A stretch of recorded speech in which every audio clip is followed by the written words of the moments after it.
জিকির ওইভাবে করো যেভাবে আল্লাহ শিখিয়েছেন। আল্লাহ কিভাবে শিখিয়েছেন?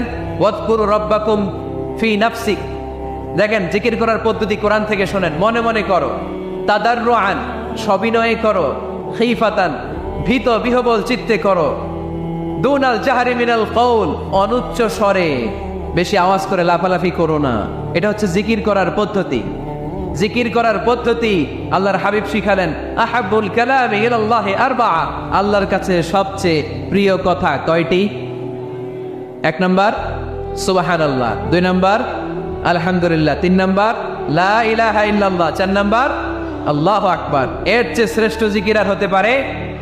আবার আল্লাহর হাবিব সাল্লাল্লাহু আলাইহি ওয়াসাল্লাম বললেন, মান ক্বালা লা ইলাহা ইল্লাল্লাহ দাখালাল জান্নাহ, একবার লা ইলাহা বলে যে মরতে পারবে তার জন্য জান্নাত ওয়াজিব করে দিবে কে? এই জিকিরগুলো করবেন হাতের গিড়ায়, আঙ্গুলের গিড়া আছে না, ডান হাত তোলেন তো, এরকম গিড়াগুলো দেখান তো আমারে, এইভাবে সুবহানাল্লাহ সুবহানাল্লাহ সুবহানাল্লাহ। এটা সুন্নাত, পারা যাবে?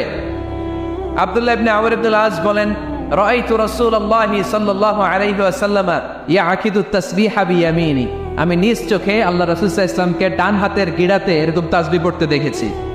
সুবহানাল্লাহ পড়েন, নীরবে নিঃশব্দে জিকির করবেন। হ্যাঁ, এটা ঠিক। তালিমের জন্য একটু আওয়াজ করে প্রয়োজনে মাঝে মাঝে জিকির করা যায়। যেমন এইভাবে পড়েন, সুবহানাল্লাহ আলহামদুলিল্লাহ লা ইলাহা ইল্লাল্লাহ সুবহানাল্লাহ লা ইলাহা ইল্লাল্লাহ মুহাম্মাদুর রাসূলুল্লাহ সাল্লাল্লাহু আলাইহি ওয়াসাল্লাম।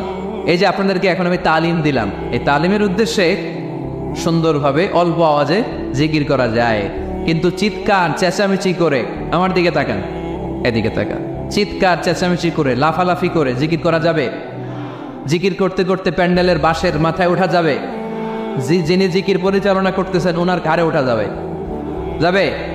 আল্লাহর হাবিব সাল্লাল্লাহু আলাইহি ওয়াসাল্লাম জিকির করতেছেন, আবু বকর ওমর ফারুক বসা, আবু বকর রাদিয়াল্লাহু আনহু জিকির করতে করতে আল্লাহ রাসূলের ঘাড়ে।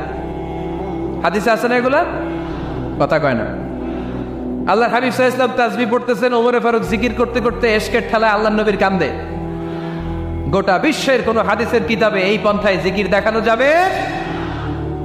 কোরআনের কথা শুনেন, ফাযকুরুল্লাহ কামা আল্লামাকুম, ওইভাবে আল্লাহর জিকির করো যেমন করে আল্লাহ তোমাদের শিখিয়েছেন।